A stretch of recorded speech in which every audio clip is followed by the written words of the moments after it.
As interest in the Legislative Council election begins to hot up, we hear from another wannabe member of LegCo, Tanya August Hanson MLC.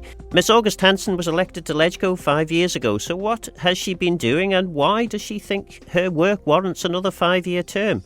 I began by asking Tanya about her life before LegCo. I suppose, I think, perhaps in this building, in Manx Radio, I'm probably better known for having worked there before I moved over to Tynwald and was lucky enough to have been elected to Tynwald.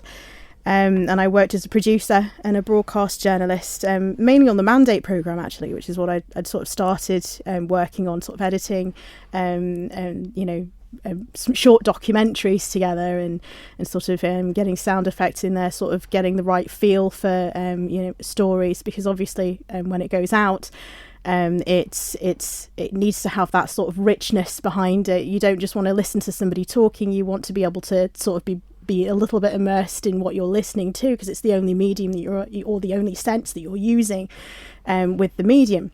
Presumably you understand a lot about how communication works, how to communicate with people, which effectively is what a national politician is there to do.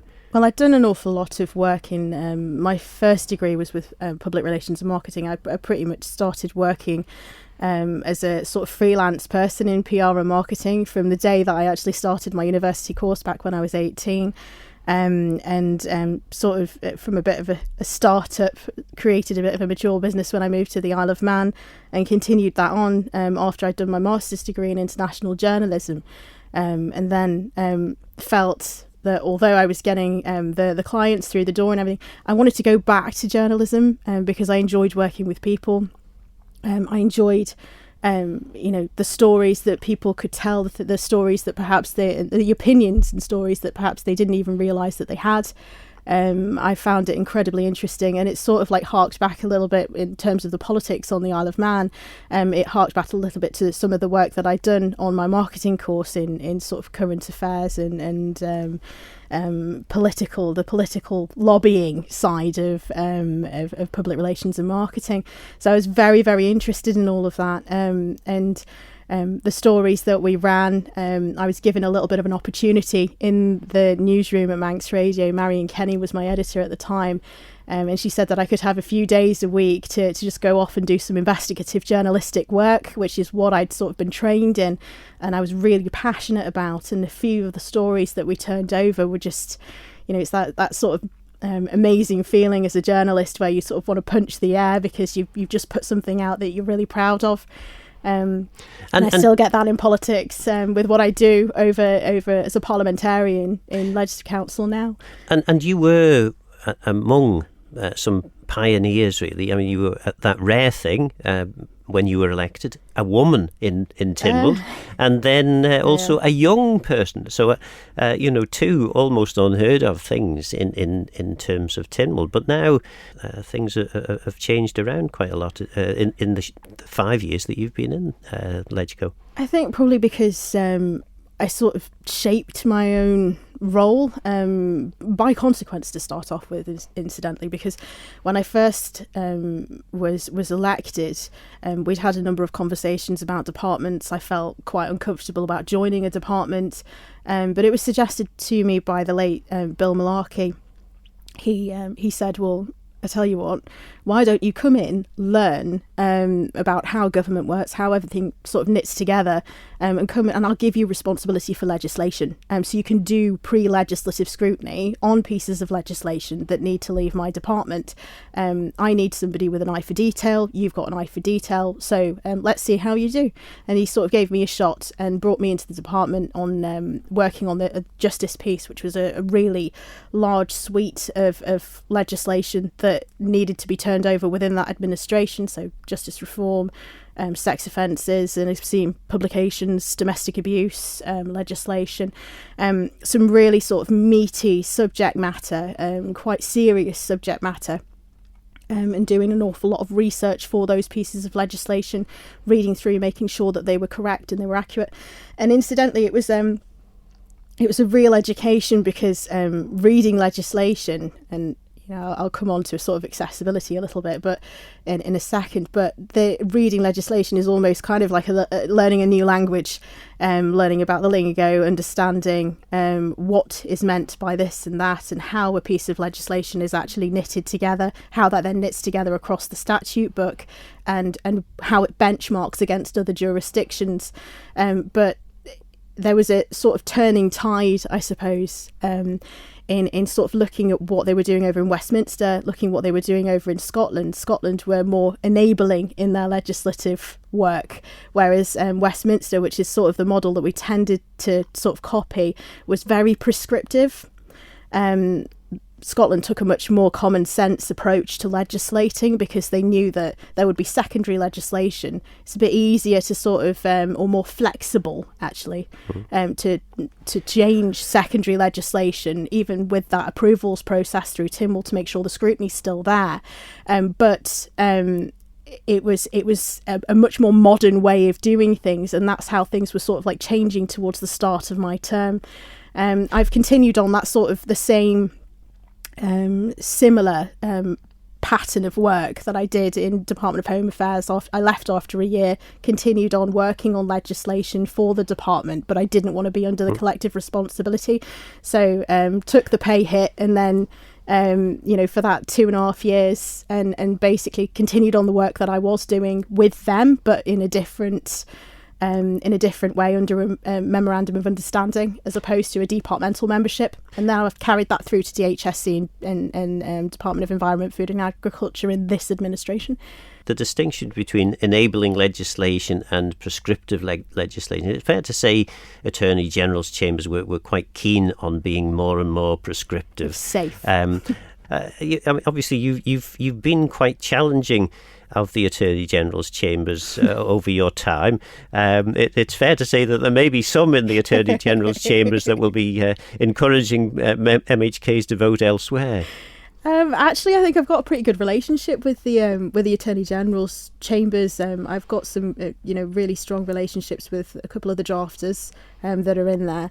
I have been a bit challenging at times, yes, but I think that's precisely the job, and particularly since the start of this administration, because I'm the chair of the Constitutional and Legal Affairs and Justice Committee, so the scrutiny of the Attorney General's chambers is precisely in my remit as chair of that committee. So I've got the Attorney General, say for example, he's coming in for an oral evidence session in Tynwald for that committee on Monday. So we're preparing for that at the moment.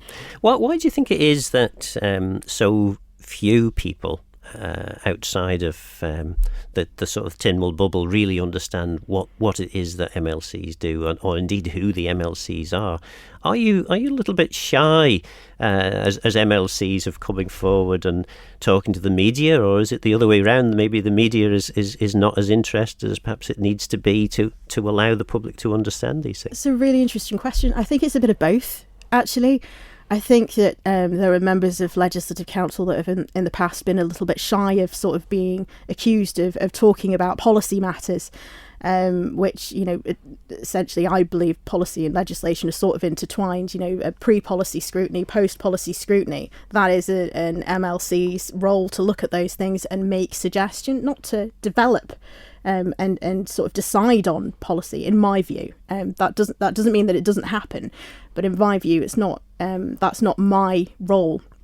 I think there's a sort of a little bit of a fear of sort of straying too far into the policy arena, which is of course the MHK's arena. They've been elected to the public by the public to do exactly that, to decide on policy, to decide on the direction of the island in a variety of different ways. But your role in LegCo is to occasionally give Keys members a kind of a slap about the face, a wake-up call, for want of a better word, and say, actually, are you really sure this is the policy direction you want to head in? Yeah, absolutely. We should be challenging government. 100% should be challenging government.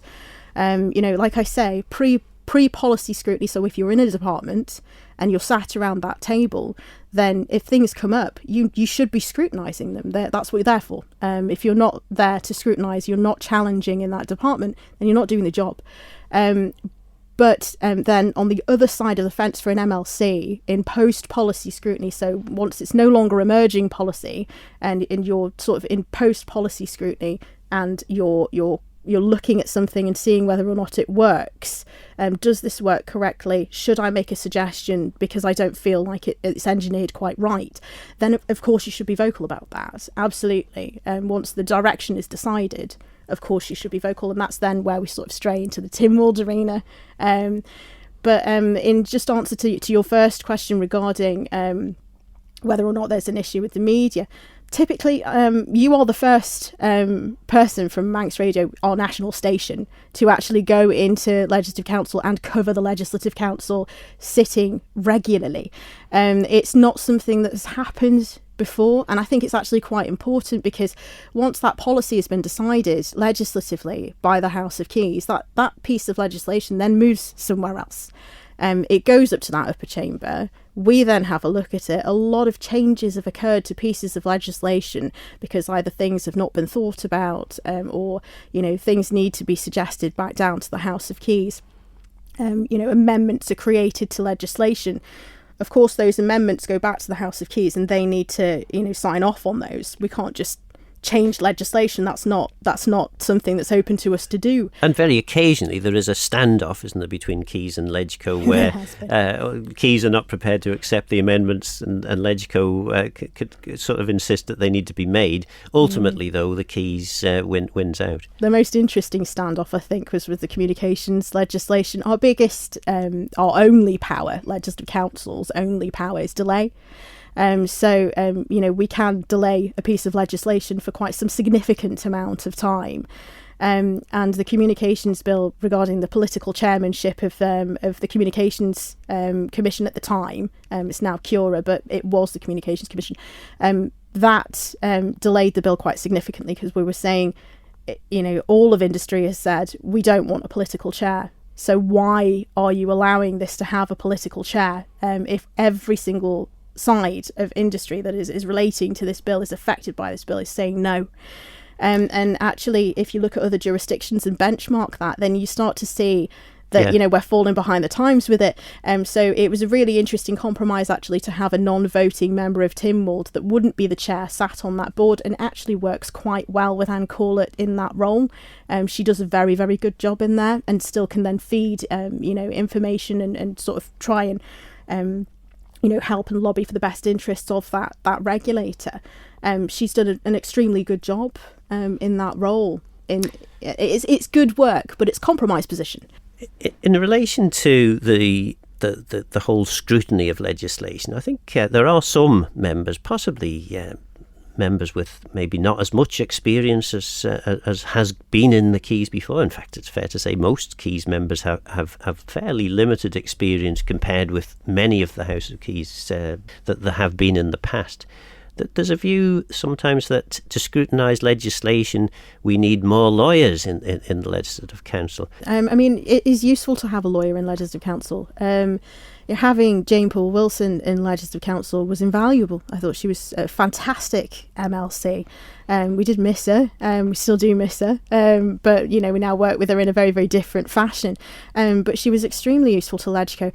I think that that you need a wide cross section of people, all lawyers. I don't think that would work particularly well in my experience. I think that, I would say that, of course, but I don't think it would work particularly well in my experience. Possibly it's a misunderstanding about what the role of legislative development is. What you need is the politics, presumably, to actually identify. Actually, we do need to change this. Understanding about the politics of a situation is probably as important.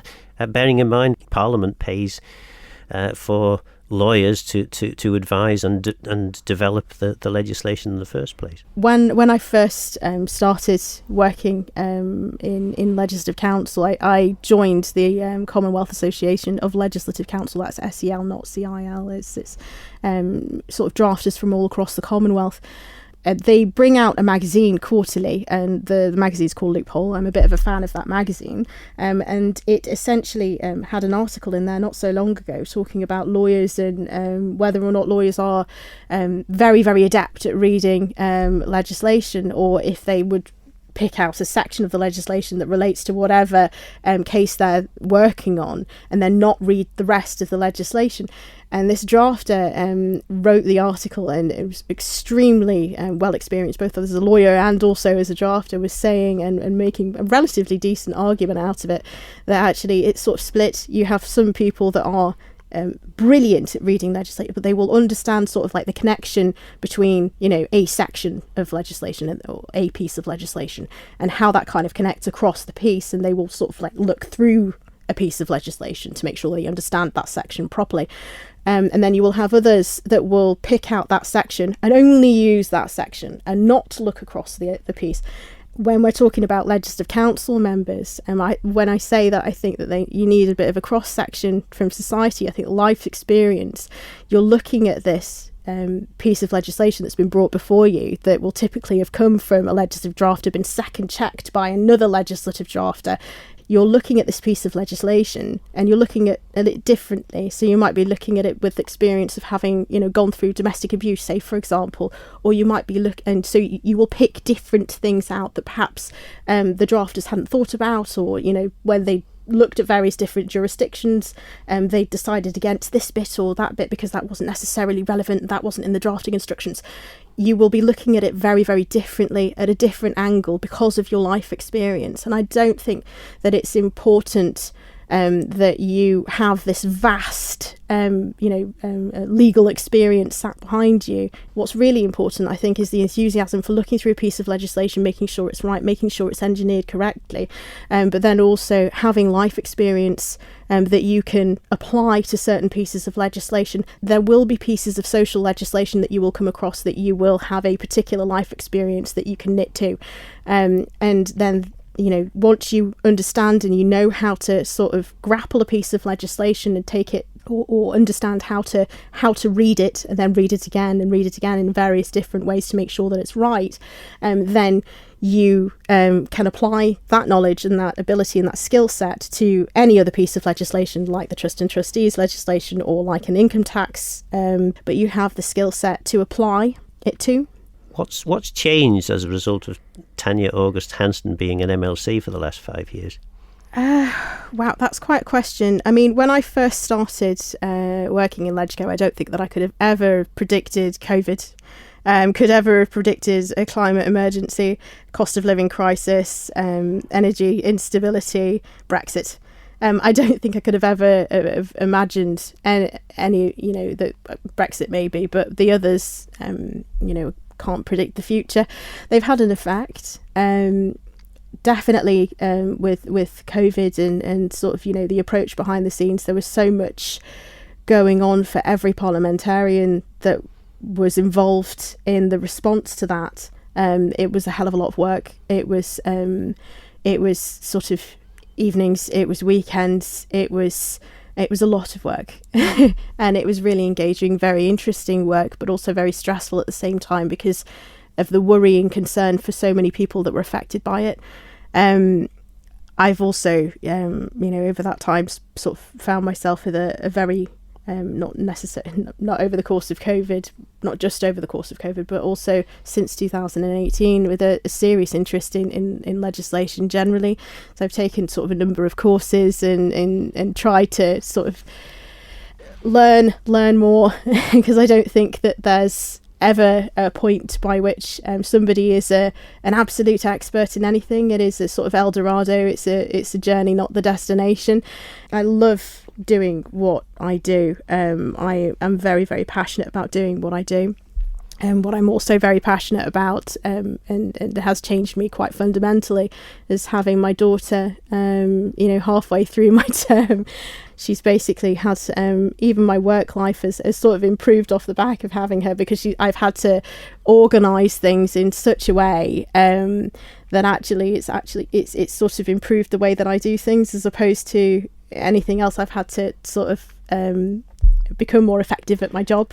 What would a member of the public notice? But are there any things that are going to change as a result of you being an MLC for the next 5 years that people will think, thanks Tanya, you've sorted that for us?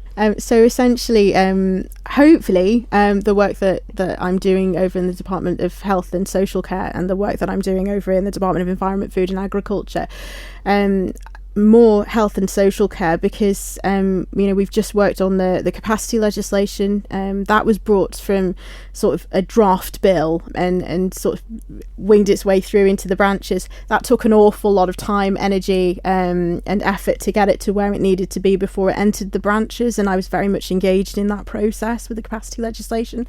And then I've also been engaged in working on the whole suite of legislation, the reform legislation for health and social care. So that's with the Health and Care Transformation Board. So I'm quite engaged in that as well. So hopefully we can sort of bring those pieces of legislation to the fore before the next next general election. And before the administration then changes over and priorities may realign, may not, but they may realign. We've got the children and young persons legislation that needs updating. I've completed a private members bill as well. It is in draft form, but I was ready to take that out to public consultation, but thought better of it before the LegCo election process, because I didn't want to give any unfair advantage, and I wanted to be able to actually speak about why that had been pulled together. It was originally on the Department for Health and Social Care's legislative programme, but it was sort of sitting quite low down. Everything's a priority in there, everything is immediately needed. But this was kind of sat sort of around 2025 for entering into the branches, but I took it and took it out, as it were, and put drafting instructions into the drafter. The drafters produced a bill. And specifically, this is to achieve what? This is the human embryology and fertilisation legislation. So what it does essentially is it sort of includes sort of things like enabling provisions for surrogacy law to bring that through into the Isle of Man once the UK have decided on what they want to do, because they're updating theirs at the moment. But then it also, and quite pivotally, provides some degree of parity for same-sex couples to register the birth of their children. It also creates a degree of parity between mothers and fathers on the Isle of Man as well, in registering their children. There is an awful lot of work that has gone into that. It's an extremely technical piece of legislation that updates that sort of human embryology and fertilisation provisions. It's an incredibly important, I feel, piece of legislation, but thankfully the Department of Health and Social Care have agreed to take that legislation, if I don't get re-elected, that they would take that back in-house, because that draft has been produced. But I would quite like to be able to move that forward, having worked on it in the way that I have so closely to it and with the drafter. There's been a lot of targeted consultation that's gone into that as well, with general registries, with the department itself, with public health and others. And yeah, I'd really like to be able to bring that forward, and also start working on implementation plans for various pieces of legislation, including capacity, which we've already started moving forward with, the adoption work over at Health and Social Care. The Act's been there, but we need to move that forward and we need to actually implement it. So I've been very much engaged in that as well. There's an awful lot of pieces of legislation that I'm quite involved in, that I hope to people will actually be able to benefit from down the line, in the way that perhaps they will do with my work on domestic abuse and sex offences, and not just my work but the work of the officers that were involved, and also the other parliamentarians that worked on those things with me. That was LegCo wannabe Tanya August Hanson MLC. We'll be giving all the LegCo candidates an opportunity to talk to Agenda, so if you know of any, please let me know. Let me know your thoughts on the programme by contacting Phil Gorn at manxradio.com, and get in touch if you have any ideas for future shows. Don't forget this programme is available as a podcast on Manx Radio's website. For now though, I'm Phil Gorn, Guramayo. Thanks for listening.